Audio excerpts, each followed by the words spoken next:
Hi everyone, today I will be reviewing the video How to Get the Parisian Makeup Look in 10 Minutes by Vogue Paris. So my name is Margot, I'm French, and I'm here to check how Parisian it is. Let's do it together.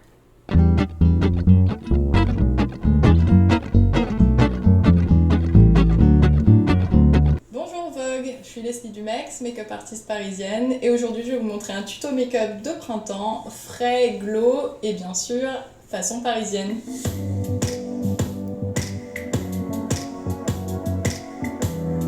Je vais commencer par la skincare routine. Hyper important, c'est l'étape à ne pas rater quand on veut un make-up frais et glowy.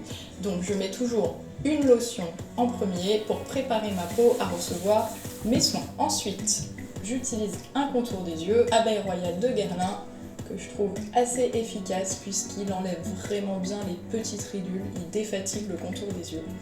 Et ensuite, bien sûr, je masse bien. Okay, so about the skincare routine, I definitely valid that most of French people are very precautionate about the quality of their skin and how moistures and so on.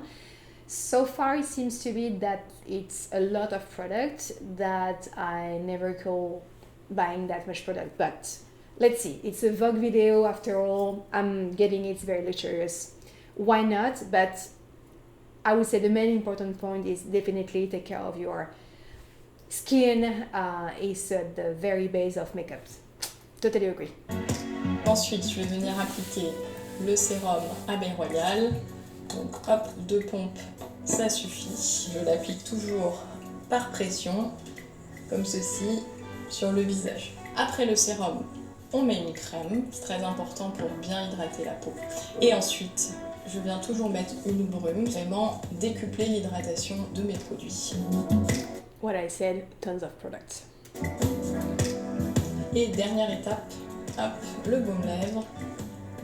Très important de bien hydrater ses lèvres avant de mettre du rouge à lèvres pour éviter d'avoir des petites peaux partout quand on se maquille. Allez, on est parti pour le make-up. Donc, je commence toujours par ce fond de teint de chez Shiseido. C'est le Synchro Skin qui est un petit peu plus courant. Et ensuite, je viens mettre mon petit mélange de Face and Body de chez MAC, une petite goutte qui est plus léger et plus transparent. C'est le secret, on va dire, des make-up artistes pour avoir la couleur parfaite au niveau de votre fond de teint. Okay, so two things. Definitely, there is a lot of lightning in this video, so I think it will be maybe hard to estimate how much the makeup is going or the foundation is going to change her skin. And also, definitely, she seems to be a very high level specialist of it. So, I was more expecting something that was more casual. Maybe I was misled by the fact that it was 10 minutes, that it should be easy. Casual and maybe applicable very easily for people that are not specialists, but I think it's more a specialized video, which is fine to me. Let's Je vais give it pas a trop try. en mettre avec mon pinceau, je vais juste le fondre. Je cache si j'ai des rougeurs, si j'ai des petits boutons. Voilà, très léger, très naturel, juste pour unifier mon teint. Alors, comment savoir si la couleur que vous avez choisie est bonne? Donc, moi, ce que je fais, c'est que je prends un petit peu de ma couleur, je l'applique ici, et si je vois que le produit se fond bien, c'est que la couleur, elle est juste. Donc lorsque j'ai fini mon étape du fond de teint, j'utilise une palette de correcteurs. Donc, j'aime bien celle-là de chez MAC parce qu'il y a plusieurs couleurs. C'est vrai que c'est quelque chose d'assez indispensable pour moi pour corriger les petites imperfections. Donc je prends un petit peu de ces deux couleurs, celles que j'utilise le plus, et je vais venir juste corriger les petites imperfections. Ooh, so okay, so I think we're maybe going to do a little bit more acceleration on this video because what I see so far is like, because there is so much lighting, it's very hard to see her imperfections, first of all. So it's hard for me to relate to this video, but let's see. I'm just going to go a little bit further to see when she's really starting the makeup.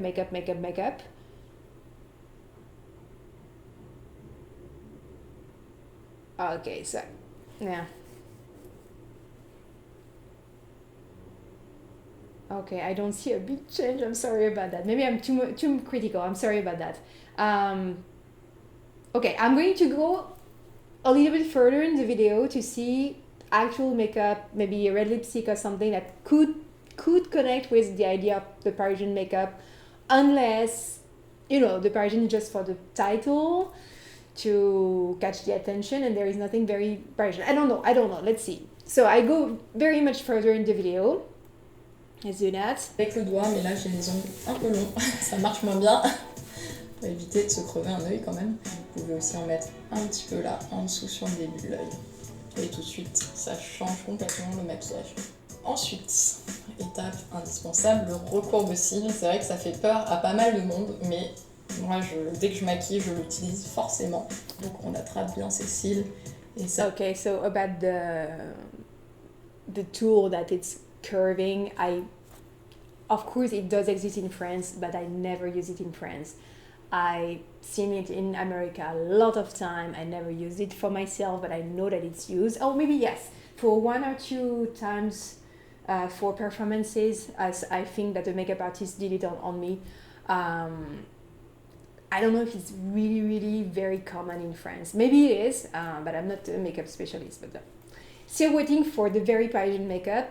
It's coming at some point. Vraiment remonter les cils, c'est déjà comme si on avait mis du mascara. Après avoir recourbé mes cils, j'applique directement le mascara pour les faire tenir vers le haut. Donc j'utilise ce mascara de chez Charlotte Tilbury. Il a des petits picots qui viennent vraiment séparer les cils. C'est ça que j'aime bien dans ce type de mascara, c'est que ça fait plus naturel. Hop, donc ça me fait des longs cils. Ensuite, ça c'est le petit tips de pro, avec un petit bâton qui n'a pas de mascara, je viens brosser mes cils pour bien enlever l'excédent de mascara, ne pas faire des paquets. On a fini avec le look des yeux. That could be a good tip. Okay, I'm learning something. Et je vais passer aux sourcils. Donc je vais utiliser ce crayon de chez Shiseido. Donc il y a un côté crayon et il y a un petit côté avec une petite brosse. Donc d'abord, on brosse. Excuse me. I don't know. You're going to let me know in the comment section below. I'm pretty sure her eyebrows are done at the very first beginning of the video. Already from the start of the video, the eyebrows are really done. It seems to be a little bit staged to my point, but I would like to hear about you guys what you think about. Le sourcil vers le haut. Come on. On va venir remplir la ligne du bas. Je comble juste les petits trous. Si vous avez besoin de remplir davantage, vous redessinez toute la ligne du bas. Je finis par rallonger juste un petit peu la pointe. Et ensuite, on brosse vers le bas et on regarde ce qu'il y a à compléter. Donc par exemple, ici. Voilà. Ok. Et pareil, si vous avez beaucoup plus à compléter, n'hésitez pas à bien refaire la ligne. Ensuite, je brosse bien. Si besoin, je remplis l'intérieur de mon sourcil. Et je brosse bien surtout pour fondre le produit et pour éviter qu'on ait des traces de crayon, parce qu'on voit souvent quand on fait des sourcils. Et une autre astuce pour éviter d'avoir des marques, surtout ne pas prendre un crayon trop foncé. Préférez presque un crayon plus clair qui va venir juste combler et ne pas crayonner complètement votre sourcil. Pour ça, That I think is a very good advice. Savoir où doit s'arrêter votre sourcil. En général, on fait une ligne entre le coin de l'œil, le coin du nez, hop, et on arrive à peu près à ça. Voilà. Et pareil pour l'intérieur du sourcil, en général, on vient mettre son crayon angle du nez, coin de l'œil, et on vient. Again, she seems to be super competent and super specialist. She gives advices that I received from very high-level professional makeup artists. Some have been working on very famous show. So definitely good tips, but so far I don't see anything Parisian. Viens voir où doit s'arrêter le début, la tête du sourcil. Après ça, je fixe mes sourcils vers le haut. Ça, c'est vraiment le produit dont je ne me passe pas. C'est vrai que dès que je ne fais pas mes sourcils, au moins je les brosse. Je relève bien la tête du sourcil et ensuite à l'arrière, je les brosse un peu plus droit. Voilà, pour vraiment bien les placer, avoir un sourcil bien discipliné. C'est vrai que c'est assez la mode française d'avoir des gros sourcils bien remontés vers le haut. Les mannequins adorent.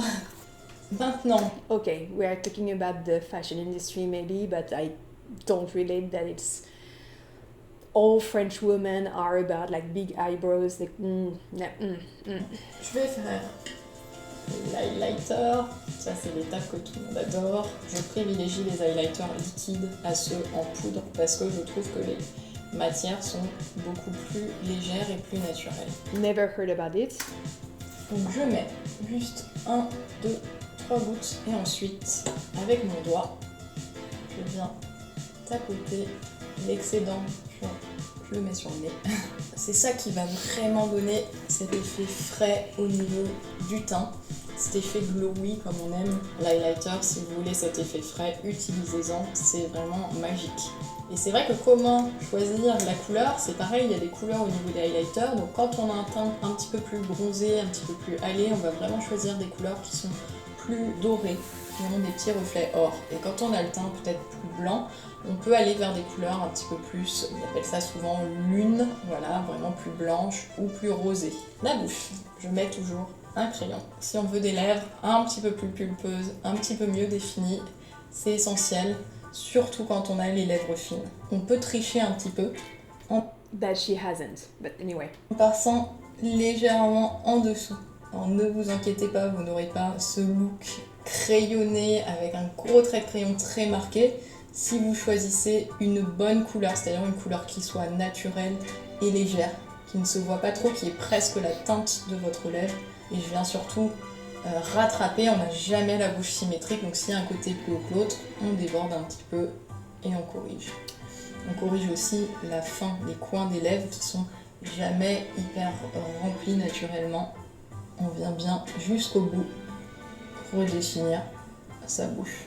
Je vais rajouter un rouge à lèvres. Donc, le crayon c'était le Charlotte Tilbury et le rouge à lèvres c'est aussi Charlotte Tilbury, c'est la même teinte, c'est le Piloto. Donc, normalement ils sont vraiment très assortis. J'en mets pas beaucoup, juste un petit peu pour remplir le cœur. Mais quand on a les lèvres plus fines, bien sûr, n'hésitez pas à aller vers des couleurs un petit peu plus satinées qui pulpent davantage les lèvres. Et voilà, le look est terminé. J'espère que ça vous a plu. Okay. Je vais retirer les barrettes. Oof. Okay.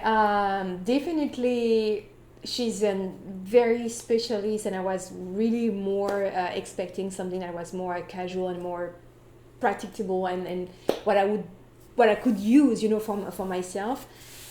Very precise and certainly like absolutely legitimate advices, but at the end the video is so much light, it's so well lighted that I don't see a huge difference. I don't know you guys, between the moment she had on any makeup and the end, and I'm really sorry to say that maybe it's a natural look, but natural doesn't mean Parisian.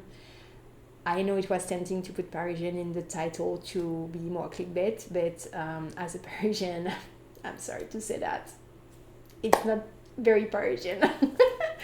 And definitely not adapted to the very busy Parisian woman who doesn't have, I'm sure, like tons of products and tools and so on. So I'm not very convinced by this one, but I know there is another one by Camille Rowe, by Vogue as well.